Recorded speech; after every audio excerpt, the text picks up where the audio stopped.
tardes, amigos de Izquierda de Nacimiento. Estamos nuevamente en una mesa de análisis y reflexión, quizá un poco de debate, acerca de los temas más recientes en torno a la educación básica en México y el regreso a clases. Dado que la nueva normalidad nos lleva a una forma de trabajo totalmente distinta a como estábamos acostumbrados, hoy tenemos en la mesa al maestro Víctor, a la maestra Angélica y a la maestra Ivonne. Pero no les quiero dar yo más datos de ellos, prefiero que se presenten uno a uno. Así que adelante, maestro Víctor. ¿Puedes decirle al público de Izquierda de Nacimiento quién es Víctor? Hola, buenas tardes, maestra, doctora, y buenas tardes a nuestro público. Soy el maestro Víctor Manuel Hernández Barrón y me encuentro laborando, soy egresado de MEP UPN y me encuentro laborando en el municipio de Ecatepec, Estado de México. Muy bien, Víctor. Vamos a ver, maestra Angélica, ¿podrías hablarle un poco al público quién eres, maestra? Bueno, mi nombre es Angélica Delgadillo, soy socióloga de la UAM. Estudié una maestría en docencia e investigación en una normal en Tampico. Soy egresada de la Universidad Autónoma Chapingo en la maestría en procesos educativos y actualmente estoy cursando el doctorado en educación agrícola superior.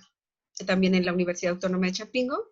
He trabajado en escuelas particulares como maestra y directivo en niveles de primaria hasta preparatoria y actualmente hago mi proyecto en una escuela Ignacio Allende que está aquí en el municipio de Coatlinchan, en Texcoco, Estado de México. El proyecto es el proyecto de doctorado. Muy bien, bienvenida, maestra Angélica. Y bueno, Ivonne, ¿podrías hablarle al público? Ya te conoce un poco el público, pero ¿podrías decirle quién es Ivonne? Sí, bienvenidos a nuestro canal. Soy Ivonne, docente a nivel básico en primaria. Soy egresada igual de la UPN 153, licenciatura en Pedagogía. Muy bien. Pues vamos a comenzar esta charla. He notado mucha preocupación en algunos maestros y yo quisiera saber cómo se sienten ustedes con esta nueva normalidad, este nuevo regreso a clases. Maestro Víctor, platícanos de ello. ¿Cómo te sientes? Sí, maestra, la verdad, el servidor se siente contento con esas ganas de iniciar por esta nueva sección de Aprende en Casa 2 y la verdad me siento a gusto de iniciar porque me gustan los retos. Es un reto, pero como todo docente, como todo maestro, desde la función en que estemos, yo creo que eso nos mueve a decir yo puedo. En su momento fue algo nuevo, Aprende en Casa 1, pero hoy en día, yo le comentaba a mis compañeros, hoy en día ya tenemos Aprende en Casa 2, donde ahora sí voltearon a ver al maestro, dijeron, ahora sí, te voy a dar clic, ya llegaron las contraseñas de Classroom, entonces eso motiva a la mayoría de los docentes a seguir trabajando en nuestro regreso a clases a distancia. Creo que no lo veíamos venir, yo creo que era así como que pues vamos a terminar el ciclo, pero la verdad, hoy en día he tenido oportunidad de platicar con muchos compañeros docentes y la verdad, ya se familiarizaron un poco más ya con la tecnología, con las plataformas, entonces ya hay más motivación para este regreso de Aprende en Casa 2 y para dar inicio el día 24 con el nuevo ciclo escolar 2020-2021. Muy bien, Víctor. Y vaya, yo creo que sí es un reto el acceso a la tecnología porque pues, estábamos más centrados en el aprendizaje áulico y interactivo, pero yo no digo que la tecnología no sea interactiva, pero creo que no necesariamente los docentes mexicanos estábamos acostumbrados a ella. Muy bien, maestra Angélica, ¿usted qué opina? ¿Cómo se siente para este regreso a clases? Mire, mi situación es diferente porque estoy de permiso por el doctorado. La investigación que estoy realizando se llama Ambientalización Curricular en Educación Básica. Y igual mi trabajo va a tener que ser en línea con los profesores, pero donde estaba laborando hay 25 profesores en cuanto a las edades son diferentes. Hay desde jóvenes recién egresados hasta personas mayores de 50 años, donde este regreso a clase de manera virtual ha sido diferente para cada uno. Tienen una gran preocupación, es lo que he notado, tienen una gran preocupación por la falta de capacitación en cuanto al manejo de plataformas. No quiere decir que no se tenga la capacitación, pero de manera virtual para muchos es diferente. Hay quien sí necesita que le digan, pícale aquí, allá, de esta manera, ¿no? Hay para algunos que estamos acostumbrados a ser autodidactas y si nos dan un manual seguimos instrucciones, pero hay quien no. Entonces están muy preocupados por aprender el uso de la tecnología, porque pues tanto los niños como los mayores ya son alfabetas digitales, que para ellos es muy fácil manejar las plataformas, y hasta para el diseño de clases, para los profesores, esa es una preocupación.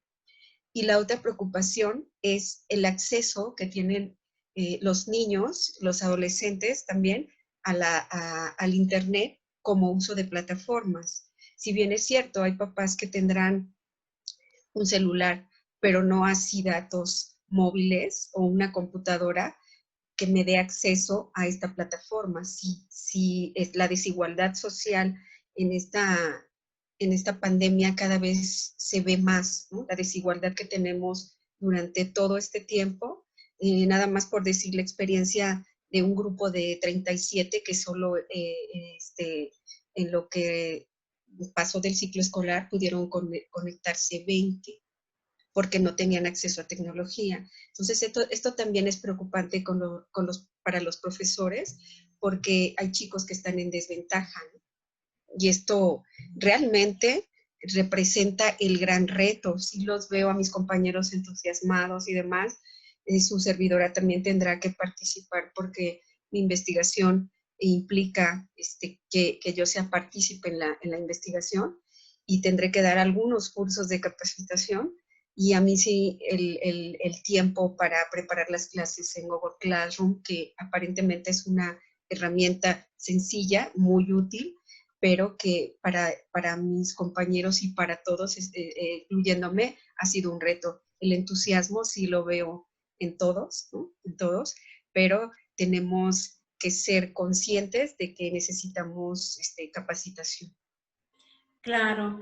Y me pregunto, Ivonne, ¿cómo lo miras tú? Tú eres casi recién egresada, supongo que tienes más dominio con la tecnología, más familiaridad. ¿Cómo lo miras tú? ¿Cómo lo mira la gente que acaba de egresar y que se empieza a su labor como docente? Claro, el dominio para nosotros de la tecnología es un poco más sencillo en cuanto, como lo decía la maestra, ya tenemos un poquito más desarrollada la habilidad y pues vaya, durante la formación pues lo hemos estado utilizando.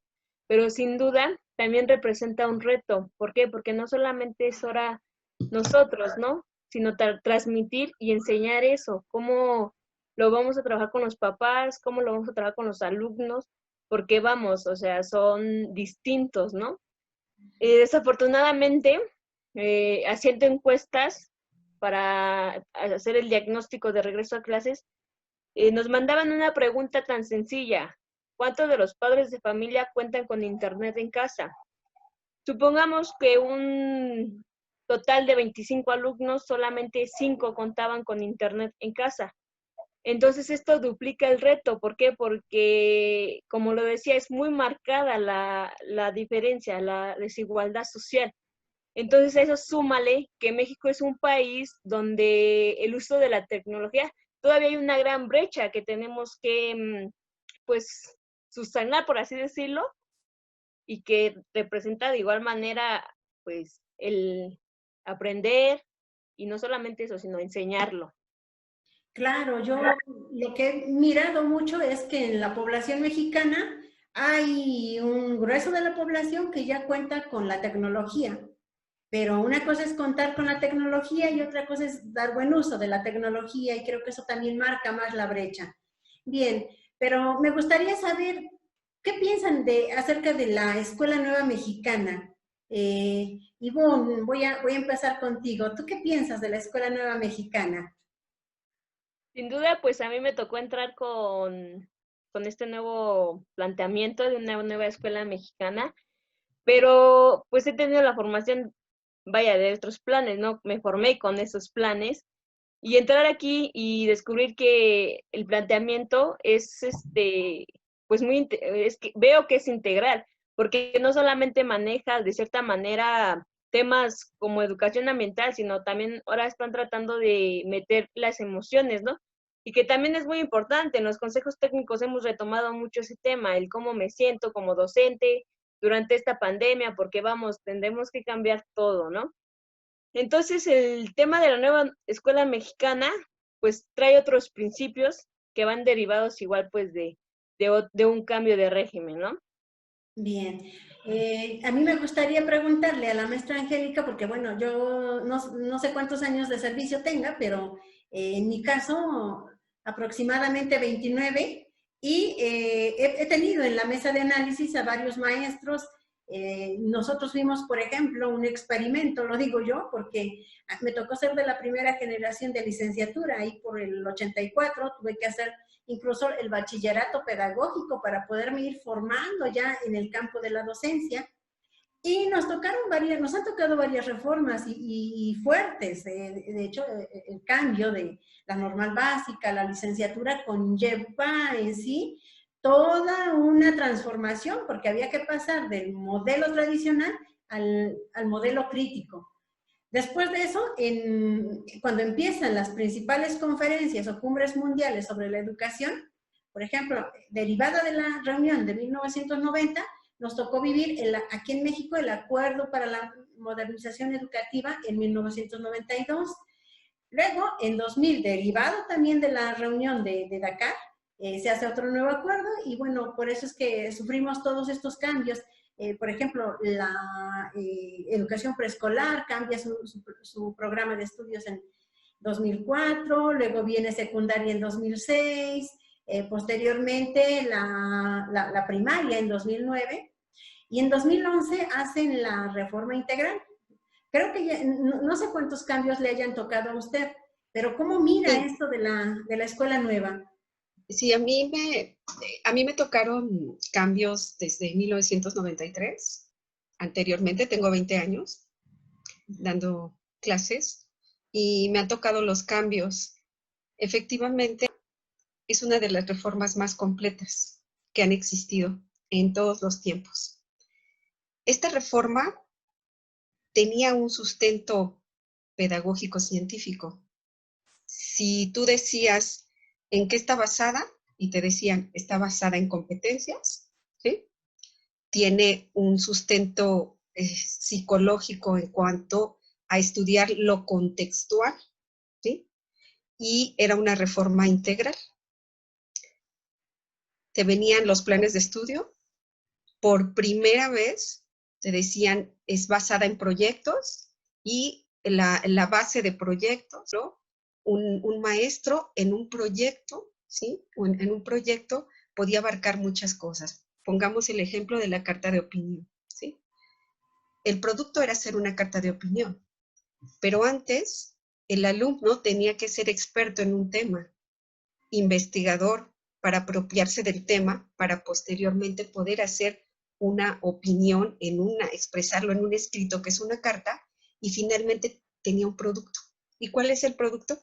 El escrito. Esta reforma me explicaba desde los métodos de evaluación, tenía acceso a libros que me decían cómo evaluar de manera objetiva y me llevaba desde cómo elaborar una rúbrica, una tabla de doble entrada. Solo teníamos que leer, ¿sí? Solo teníamos que leer y el maestro tenía que ser investigador, porque los libros ya no eran recetarios, ¿sí? Los libros tenían que ser solamente una guía.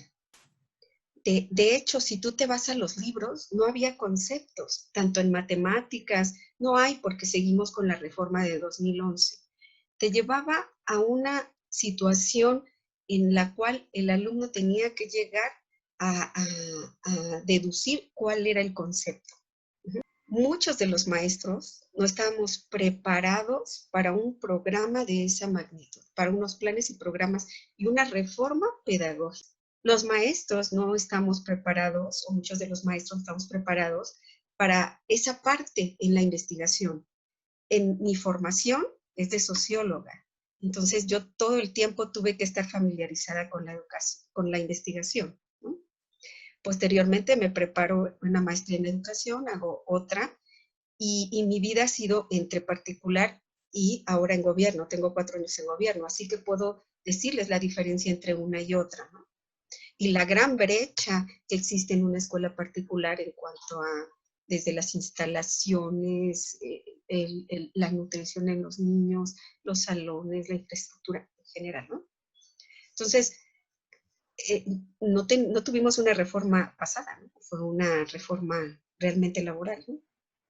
Y sí quiero decirles, ya que me dan este espacio, porque después de tener un tiempo dando clases en diferentes niveles, 12 años como directora, hice mi examen precisamente para poder hacer este proyecto que les digo en educación básica, ¿sí?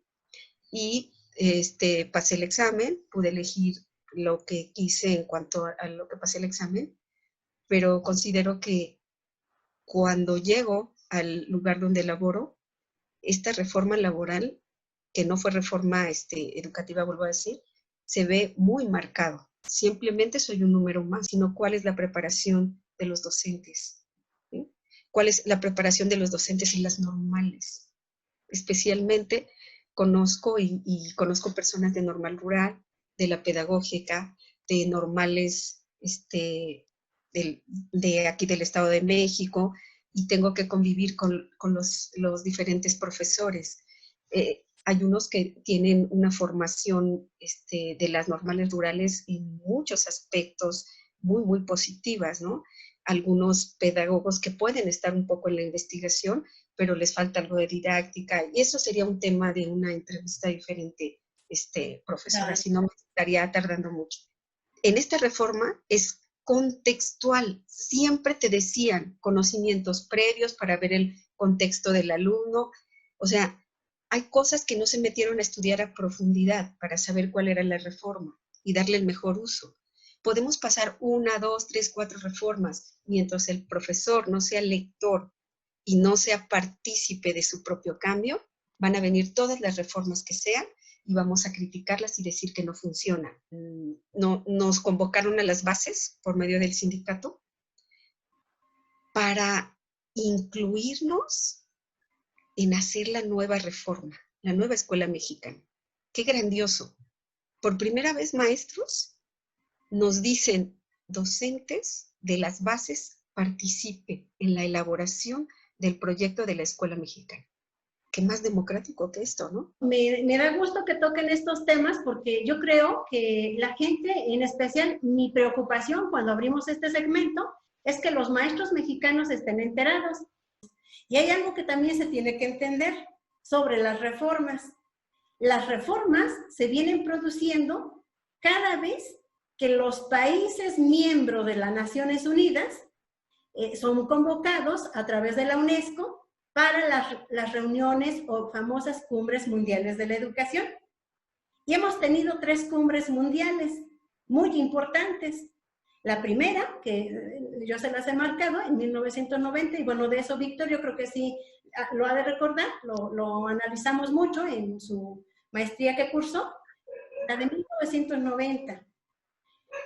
Cuando surge esa cumbre, se hacen todas las modificaciones a los planes y programas de estudio. Y entonces, por ejemplo, México, como país miembro de las Naciones Unidas, firma el convenio. Y entonces, derivado de esos acuerdos, surge el Acuerdo para la Modernización de la Educación Básica. El Acuerdo Nacional para la Modernización Básica, algo así va el asunto. Y entonces se modifican planes y programas de estudio. ¿Y qué creen? Que se supone que ya eran constructivistas. Es más, el constructivismo, claro, en México se introduce, y digo aquí en México, porque en Europa ya tiene sus ayeres, pero aquí en México viene con mucha fuerza en los años 80. Por eso precisamente cuando se establece la licenciatura como grado mínimo para ejercer la docencia, yo le comentaba, nosotros sí fuimos víctimas, bueno, no víctimas, afortunados tal vez, de haber sufrido ese cambio entre la escuela tradicional y la escuela crítica. Y de verdad que al menos personalmente estoy bastante agradecida, porque eso me llevó a formarme. Hubo una cuestión muy interesante en nuestro proceso de formación. La escuela constructivista, que luego mencionamos mucho, propone que sea el estudiante el que busque también sus alternativas para aprender. Y también tuvimos ciertas experiencias curiosas, lo he trabajado en otras mesas de análisis. De repente los maestros decían, es que no te resuelvo tus dudas porque tú eres el responsable de construir. Y eso fue muy curioso porque quizá todos en el momento sentíamos agobio y todo lo que pudiera sentir cualquier persona a la que le contestan de esa manera. Pero fue muy benéfico porque gracias a eso nosotros empezamos a buscar lo que teníamos que resolver.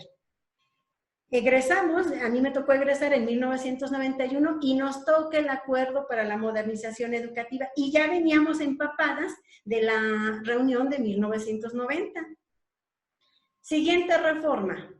A raíz de la reunión en 2000 que se produjo en Dakar, entonces crean ciertos acuerdos que que tenían que evaluarse a 10 años, pero bueno, luego tuvieron ciertas extensiones. Y de la cumbre de 2000, me voy a regresar un poco, tenían que hacer un balance en 2005 precisamente. Pero los países de América Latina y los países en desarrollo no alcanzaban a lograr esos objetivos. En ese año yo precisamente salgo de México y me voy a Europa. Y me encuentro con que Europa y todos los países desarrollados sí tenían resultados. Pero, por ejemplo, en el caso de México no teníamos resultados. Yo apenas iba con los cambios que se produjeron en el programa de educación preescolar. Todavía no empezaban los de secundaria, empezaron en 2006, primaria empieza en 2009, pero si se dan cuenta, pues México estaba acorralado. Y se le viene un reto más, porque si en 2005 México firma el acuerdo de que va a cortar la brecha digital, y ese objetivo, por ejemplo, se tenía que evaluar en 2015, en la cumbre más reciente. Derivada de la cumbre más reciente, tenía que salir una reforma educativa, que aquí en México no salió educativa, y tiene mucha razón, no salió educativa, fue laboral, y que el nuevo gobierno tiene que remediar esa situación que no le correspondía.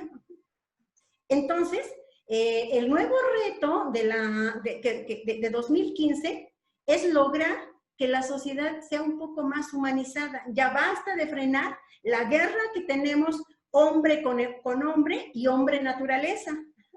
Por eso es que muy importante los temas de educación ambiental. Entonces, como se dan cuenta, no hemos podido pasar. Pero creo que ya ahorita vamos viendo más o menos, aclarando dónde estuvo el error, y creo que sí fue en un cierto periodo de gobierno.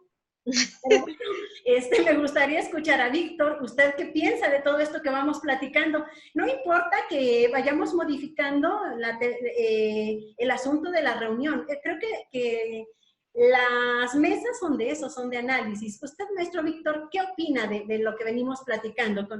Que vaya manera de destapar la situación de la maestra Angélica, yo se lo agradezco. Muy bien.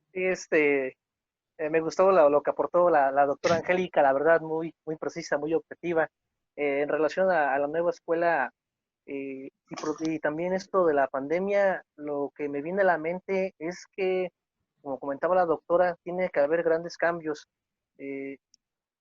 pero precisamente, ¿sí me escucha, maestra?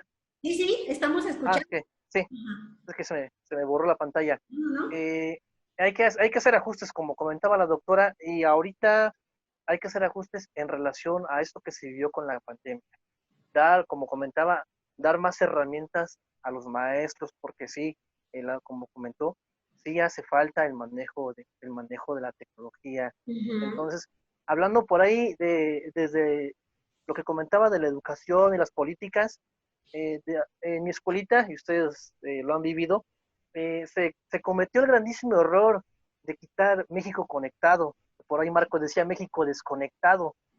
También se cometió otro gran error y llegó vía oficio, que ningún maestro que no estuviera en plantilla tenía que estar en la escuelita. Y muchas escuelas pagaban a un maestro de computación. O sea, eso lo quitaron, a lo mejor por ciertas cuestiones lo hicieron, pero mire, se dejó ahí están las aulas de computación, cuando el alumno en aquel entonces, todavía hasta el año pasado, y fue un tema a debatir, porque empezaron a sacar a los maestros, a ingenieros que estaban dando clases de computación a niños desde segundo a sexto grado con un plan. O sea, no eran maestros dando clases, eran ingenieros, se contrataban, los papás los pagaban. Entonces, mira, hoy en día se viene a vivir esa mala decisión de haber quitado México conectado y de haber quitado personal que no estaba adscrito a la plantilla que daba clases de computación. Entonces, para terminar mi participación, sí, el nuevo modelo, el 2017, pues está en proceso se está cocinando, pero yo creo que esto, lo que se vivió de la pandemia, tiene que ser así, se tiene que haber grandes cambios donde se maneje lo que ya son las herramientas digitales, las habilidades digitales, la tecnología, volver a equipar, volver a ese programa en donde se equipe a la escuelita con el internet y todo lo necesario, porque punto muy importante, hay que tocar eso también. Si las escuelitas cuentan con el internet, con el teléfono, es gracias a los padres de familia también, a las comisiones, a las asociaciones, porque no hay un rubro que diga, lo manejó este gobierno, están que llega, otro detalle que llega, y los papás festejando que se acababan las aportaciones voluntarias, y el gobierno diciendo que iba a equipar, y hasta ahorita, ya después dijo, bueno, nada más a los que están en extrema pobreza, y está bien, pero y también aquí en el municipio mexiquense, en Ecatepec, trabajo en Ciudad Cuauhtémoc, una de las colonias con altos índices de delincuencia, homicidios. Entonces, pues sí creo que habría que trabajar en el equipamiento por parte del gobierno federal. Tenemos computadoras que están desde los 90, hay computadoras que aún ya ni funcionan. Entonces, pues sí, dar un giro y voltear a apostarle a la nueva tecnología, a la implementación y todo lo que conlleva para que sea funcional esto, y como comentaba la doctora, no nada más plasmado por escrito en un nuevo modelo, en un nuevo plan. Esa sería mi participación. Sí, maestro Víctor, vaya mesa, me está agradando. Yo creo que con gusto yo los invito a analizar también políticas educativas, porque resulta que me estás hablando, maestro Víctor, de algunos acuerdos internos incluso, que se tomaron para cortar la brecha digital. ¿Y qué crees? Ese fue un asunto que se tenía que evaluar en 2015. Por eso, si ustedes recuerdan, desde 2013 más o menos, el anterior gobierno estaba tan preocupado que de ahí surgieron los tablets que se les regalaron a los niños, y que se les dio una cifra muy jugosa para aparentemente sanar y acortar la brecha digital, pero creo que no se dieron cuenta que era muy fácil que nosotros pudiésemos tener acceso a la información, y que no nos la creíamos, que iban a ir a la cumbre de Incheon a decir que México estaba resolviendo el problema de la brecha digital, y que como acuerdo habían considerado que se le diera a cada niño un tablet, y que a algunos maestros se les diera también una laptop, que por cierto era de una capacidad muy, muy pobre. Entonces, todas esas cosas me encanta analizarlas. Miren, sin querer ya salieron, pero bueno, ya no me quiero desviar mucho. Mejor quiero escucharlos. Háblenme del nuevo curso, de la nueva asignatura, Vida Saludable, porque desde mi punto de vista tiene sus cosas muy interesantes, y Creo que la Escuela Nueva Mexicana, de hecho, ya lleva cosas interesantes. Creo que intenta reivindicar a la sociedad mexicana a que tengamos realmente una identidad que tiene sus orígenes en los grupos, para la redundancia, en los grupos originarios. Y bueno, el nuevo curso creo que también subsana esa parte de lo emocional. Como que ya ir frenando un poco esas, incluso a veces hasta guerras internas con el mismo ser humano. Pero me gustaría escucharlas. Voy a empezar con usted, maestro Víctor. ¿Qué opina del nuevo curso? Bien, en lo que hemos tenido en el taller de capacitación y la semana pasada, pues me parece muy importante. De hecho, en la introducción lo marca, que porque México sufre la población y la más vulnerable, la población infantil, tiene problemas de obesidad, tiene muchísimos problemas, la demás sociedad, problemas de diabetes, hipertensión. Entonces, y qué bueno que lo retoman. Es muy importante porque no porque el año pasado hayamos ocupado el primer lugar en obesidad infantil, hayamos desbancado al mismo Estados Unidos. Entonces, qué bueno que se retoma. Es muy importante esto porque, como lo comentaba usted, tiene que ver con la parte emocional, la cuestión de la alimentación saludable. Ya estaba trabajando con anticipación en las escuelas primarias, hubo por ahí una campaña en relación a sacar toda la comida chatarra de las escuelitas. Afortunadamente cuento con un desayunador donde se cobra 3 pesos para el niño, es debido a donde nos encontramos, pero sí es algo muy importante, aunque ahí mencionaba en la guía, habla sobre, es una transversalidad porque antes le correspondía aún así todavía a la asignatura de Ciencias Naturales de alimentación saludable, pero hoy en día qué bueno que hoy vamos a tener una nueva asignatura, que aún así dijo el secretario que todavía no están los libros y que lo están preparando y posteriormente nos lo van a hacer llegar. Pero por lo poquito que nos han hecho llegar, faltaría ver el material que nos van a traer, las herramientas necesarias y todo lo necesario para que se ponga en práctica realmente una alimentación saludable. Muy bien. Ahora sí, me gustaría escucharla, maestra Angélica. ¿Qué opina de la nueva asignatura? Mire, como finalmente no tenemos una reforma, todavía no conocemos los planes y programas de estudio, a mí se me hace realmente una materia emergente. Voy a ser crítica porque finalmente me están dando este espacio, ¿sí? Entonces, meramente es una materia emergente, no se tienen materiales, no se tienen libros, ¿sí? Se habla acerca de que esta nueva materia se integra a los planes y programas de estudio como un eje articulador, sin embargo, no existen los materiales, ¿sí? Dice que es un eje articulador en la currícula nacional y no como una asignatura adicional, y sin embargo existe una contradicción en lo que están diciendo, ¿sí? Dice que tendrá varios temas. El eje articulador lo mandan ellos de esta manera, porque tiene varios temas. Uno es la higiene personal, que habla de cómo estar en óptimas condiciones, higiene familiar, que se trabaja con padres de familia, que ellos van a ser partícipes en este aprendizaje. Dicen programa de limpieza, donde debe haber higiene, que no debe haber focos de infección, residuos sólidos, nutrición, y que tienen que aprender a comer sanamente, ¿no? Activación física y deporte, ¿sí? Que tiene que ver con la salud, ¿no?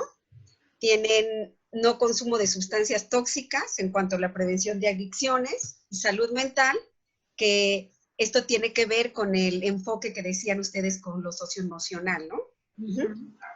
Todo esto es emergente, ¿sí?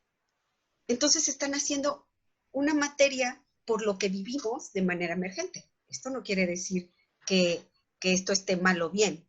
Es un trabajo que les tocó y tienen que entrarle porque finalmente las condiciones de la mayor parte de escuelas en el país, y más de gobierno, no están listas para que nosotros regresáramos a clases.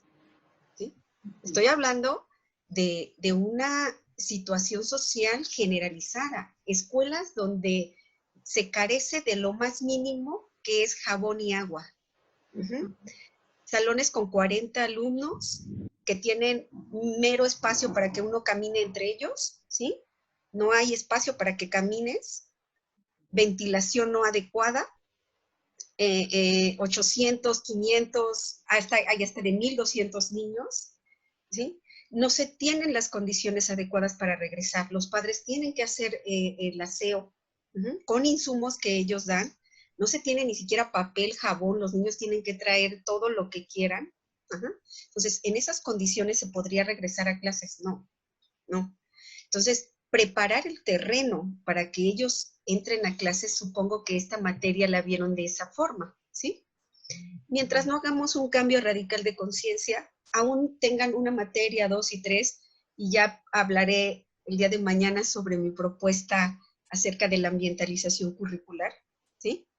En educación básica, que si logro este proyecto que tengo, está muy, muy conectado con esto. Una materia no me va a hacer cambiarlo. Siempre estamos introduciendo materias en ciencias naturales, estamos introduciendo la vida saludable, ahora vida saludable, en ese caso es el plato del buen comer, la jarra del buen comer.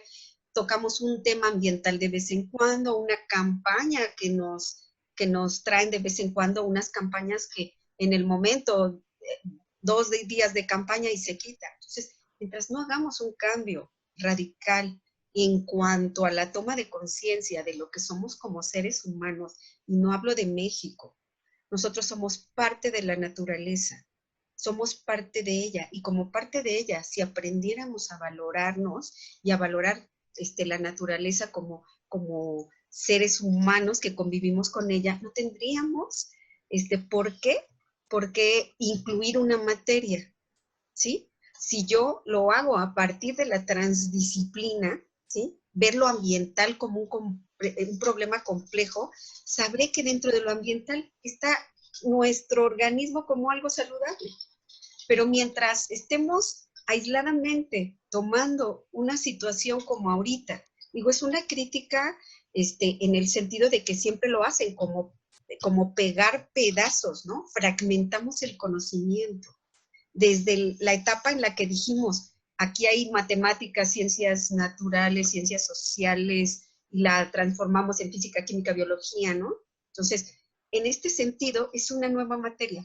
Aunque ellos lo digan de otra manera, es una nueva materia que no está acabado, que lo hicieron emergente, y ahí les va, ¿por qué? Pues por lo que estamos viviendo, ¿sí? Entonces, también en este sentido, ya tenemos 2 años con el nuevo gobierno. Entiendo que le tocó una parte muy, muy difícil, pero el intento que tienen en que nosotros participemos en este cambio es importante, ¿no? Entonces, esta nueva materia, tiene muy, muy buen aspecto positivo en el que es una materia, tiene un eje articulador, pero finalmente es una materia, ¿sí? Es una materia que se va a dar igual por horarios, igual como todas las demás, ¿no? La diferencia son los ejes articuladores y que va a poder ser de manera ahorita inmediata, ¿no? Sin materiales, ¿no? Sin materiales, como bien lo decía el profesor, porque están haciendo algo nuevo, porque tampoco tenían acabada su reforma. Entonces, en este aspecto vamos a convivir con la reforma de 2011, con la reforma laboral, que no hicieron reforma laboral, pero que la llevan dos grados, que es primero y segundo, y con una materia que nos presenta la nueva escuela mexicana. No tengo más, no tengo planes de estudio, libros, nada de la nueva reforma, ¿sí? Está en construcción. En cuanto a lo que decía la maestra, sería un tema diferente. Yo no lo quise tocar, pero sí tengo una investigación muy seria sobre las políticas educativas y las políticas públicas emanadas de la transformación que ha sufrido nuestro país en cuanto a toda la globalización. pero esto ya sería otro tema muy, muy diferente, lo que entendemos por globalización y cómo han hecho los cambios en estas reformas, ¿sí? Entonces, esto nos debe quedar muy claro que la función del profesor es básica en esta pandemia. No existen las condiciones ni sociales, ni económicas, ni políticas para que nuestros alumnos estén en igualdad de circunstancias. Tenemos finalmente televisoras que van a reproducir programas para que los niños estén sentaditos observando la tele. No hay una reciprocidad en cuanto a que yo pueda expresar lo que siento ante una televisora. No se podía hacer otra cosa por las condiciones de este país. Y no hablo de los demás, ni estoy diciendo que este gobierno o el otro. No existen las condiciones. Durante años y años y años se ha desprotegido completamente a la educación. Y producto de todo esto tenemos esta situación tan fuerte que le tocó a este gobierno y nos tocó a todos nosotros saber que debemos hacer un cambio radical en cuanto al presupuesto y a la forma de voltear a ver la educación, porque finalmente nuestro país está sumido en esta situación y estoy convencida que es en dos cosas: poner atención a la educación y al campo. Nada más, maestra. Muy bien, claro que sí. Es más, yo les estoy tomando la palabra para abrir la mesa de análisis respecto a las políticas educativas, porque de verdad México no tiene una sola reforma evaluada. Y hay muchas reformas, bueno, hubieron muchas propuestas pedagógicas revolucionarias que son geniales y que incluso hoy día se pueden poner en práctica. Y es cierto, la nueva asignatura es emergente, surge después del COVID-19 y esperemos, de verdad, que tenga buenos resultados, que lo construyan bien. Yo no quiero meterme mucho en las cuestiones que me parecen hasta reiterativas, porque bueno, también tenía sus cursos de ciencias naturales, se llamaba Conocimiento del Mundo Natural y Social, porque el campo formativo, o que el de Física y Salud. Pero sí, lo que me interesaría y me pongo mucha atención es en la salud emocional. Porque creo que de verdad urge. Yo no he visto un solo centro educativo donde la atención esté muy fuerte. Y eso también considero que ya estaba, pero se activó mucho en el periodo en que se quiso implementar la reforma laboral. Que pareciera que todo el mundo cuidaba su espacio y además no teníamos, ni sindicato ni la Secretaría de Educación Pública tenían tanta fuerza y tambalearon mucho al magisterio mexicano. Por eso es que he notado que hay muchas tensiones emocionales, de convivencia entre los docentes, por una especie de competencia que a veces me parece hasta absurda, desleal, donde ya ni siquiera se pueden escuchar los maestros. El día que los maestros aprendan a escucharse, creo que la situación mejorará, y mejorará mucho, porque hay maestros muy valiosos en cada uno de los centros de trabajo. Entonces, yo a eso sí le apuesto con este nuevo curso de vida saludable. Espero que todos también le apostemos, lo miremos igual, y si no, pues hay que seguir realizando ese curso. Muy bien, gracias, maestra Angélica. Ivonne, ¿tú qué opinión tienes? ¿Qué te han dicho en tus cursos de capacitación sobre el nuevo curso de vida saludable?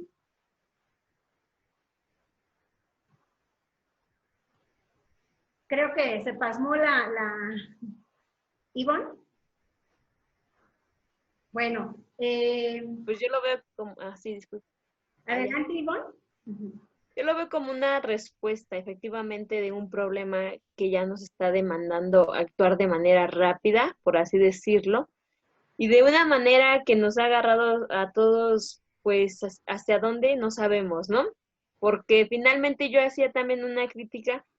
En distintos sectores han tratado de ver y crear distintas estrategias, pero el educativo de cierta manera nos han dicho que hasta que sea semáforo verde vamos a poder avanzar. Entonces, esta materia, y junto con otra, ¿no? Que también van a estar al par, van a manejar ya también civismo, Ajá. una nueva mirada. Entonces, implica totalmente un cambio de hábitos en los docentes, en los alumnos, precisamente sobre todo esto de las cooperativas, de lo que se vende, y no solamente en eso, ¿no? Porque, por ejemplo, en la escuela donde yo trabajo, tenemos una promotora de educación física, ¿no? Entonces, pues esa visión, eso siempre le ha tocado a ella, y cuando nos toca a nosotros, pues a veces sí, incluso algunos maestros presentan ahí por algunas quejas, ¿no? Pero ahora ya, pues debemos de cambiar esas actitudes, esos hábitos, que de cierta manera ya lo está demandando, tenemos que actuar. ¿Por qué? Porque desafortunadamente yo lo decía, somos el sector un poco más vulnerable, y también por eso nos han dejado, yo creo, como hasta que esté en semáforo verde, ¿no? Porque yo decía, si el cambio para nosotros es complicado, ¿no? El uso de tomar las medidas de prevención. Y yo creo que también en esta materia, como es una medida de prevención que tiene mucho también el enfoque, ¿no? Tratar de prevenir. Entonces, pues al ser un sector tan vulnerable, trabajar con niños, pues implica todo un reto. ¿Por qué? Porque tenemos que enseñarles a que tomen medidas. Y como lo decía, ¿no? Si para nosotros es complicado, ahora para ellos, pues sumamente es el doble, porque no entienden a su totalidad lo que está pasando, lo que es una pandemia, lo que antes tenían que ir a la escuela y que ahora pues va a ser a través de una pantalla. Sí conlleva también un cambio en su proceso formativo. Claro, muy bien, Ivonne, te lo agradezco. ¿Con qué te despides, maestro Víctor? Yo me despido la verdad me gustó mucho, se fue el tiempo así. La verdad soy muy contento, las aportaciones de usted, doctora, de la doctora, de la compañera, de su servidor. La verdad me voy bien, pero quiero hacer una invitación, porque sí, quiero hacer una invitación. Falta mucho yo les decía, en una reunión de directores, le comentaba a ellos, dicen, es que no funcionan muchas cosas. No, les digo, no funcionan muchas cosas porque, bien lo dijo la doctora, falta mucha preparación en el magisterio. Incluso yo les llegué a decir, maestros, es que si el magisterio no se prepara, no ve ese tipo de canales que son constructivos, que son para la docencia, y lo decía usted la vez pasada en los programas chatarra, culturalmente hablando. Entonces, pues la invitación a todos los compañeros que están en este grupo, en este canal, y que a todo el auditorio, la invitación a que socialicemos todo esto que se está llevando aquí para dejar huella, para cambiar mentes, lo decía la doctora, para cambiar, porque sí falta mucho. Yo les decía, hay compañeros y no está mal, no está mal, la preparación viene desde que tú te propones metas, objetivos, pero yo le decía, hay quien inició con licenciatura y se jubila con licenciatura, hay quien se jubila siguiendo con los dictados. Entonces me voy con eso. Me dio mucho gusto estar aquí, que todos hayan transmitido esa motivación y ese conocimiento, y la verdad me voy bien, y agradecido con usted por la invitación, doctora. Pues espero que sigas aceptando más invitaciones. Gracias. Aquí estamos. Maestra Angélica, ¿con qué te despides? Yo me despido invitando a todos los docentes a que no bajen la guardia, que con todas las limitaciones que tienen, son héroes, son los héroes sin corona, sin reconocimiento, que les llega una reforma, otra reforma, problemas en las escuelas, falta de presupuesto, y que ellos siempre están enfrente de sus niños, que no bajen la guardia y que podemos ser capaces de cambiar cuando estamos muy comprometidos con nuestros alumnos, y que olvidemos por un momento todo lo que pasa y centremos nuestra atención a nuestros alumnos, que son los más vulnerables en este sentido, y entreguemos todo. Es tiempo de ayudar. Existe una frase muy bonita que dice que competir es del ego, compartir es del alma. Ayudémonos unos a otros yo te capacito, compañero, yo te ayudo, ¿qué necesitas? Porque existe un problema fuerte de las brechas generacionales y algo muy importante que dijo la doctora acerca de la situación emocional, más que nada ahorita, más que cualquier cosa que aprendan matemáticas, que aprendan en secundaria química, física, está aprender a controlar sus emociones y que bien existen sentimientos que no debemos controlar como llorar, que también sirve para calmar el alma y limpiar los ojos, pues que entonces entre todos empecemos a ayudarnos, ser empáticos y trabajar más que otras cosas, muy acertadamente lo dijo la maestra, nuestras emociones. Si nosotros estamos bien, si nuestras emociones están bien, entonces cualquier aprendizaje, estaremos abiertos a cualquier aprendizaje. Y muchas gracias por esta invitación y felicidades, doctora, compañeros, muchas felicidades por expresar lo que sienten en este momento y que estaré apoyando en lo que necesiten con lo que ustedes quieran. Muchísimas gracias. Pues con otras mesas de análisis que estaríamos encantados. Gracias. Bueno, gracias, maestra Angélica. Ivonne, ¿con qué te despides? Primero que todo quiero agradecer a los presentes y también a nuestros seguidores de Izquierda de Nacimiento. Y pues sí, es un buen momento para cambiar totalmente nuestros hábitos y tratar de equilibrar esa conexión que debe de haber entre el ser humano y la naturaleza. Gracias. Muy bien, Ivonne. Yo te agradezco mucho que hayas estado con nosotros, con nuestros invitados, al público que nos sigue.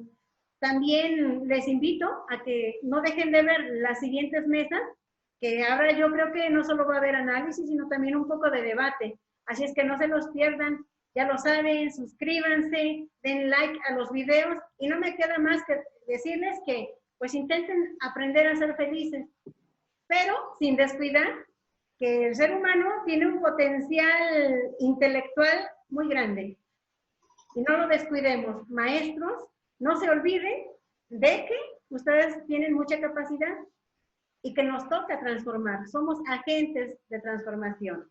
Así que muchísimas gracias, yo soy Rosy, nos estamos viendo, hasta luego. Bonita. Ay, hasta luego. Cuídense mucho. Gracias. Luego, con gusto. Gracias.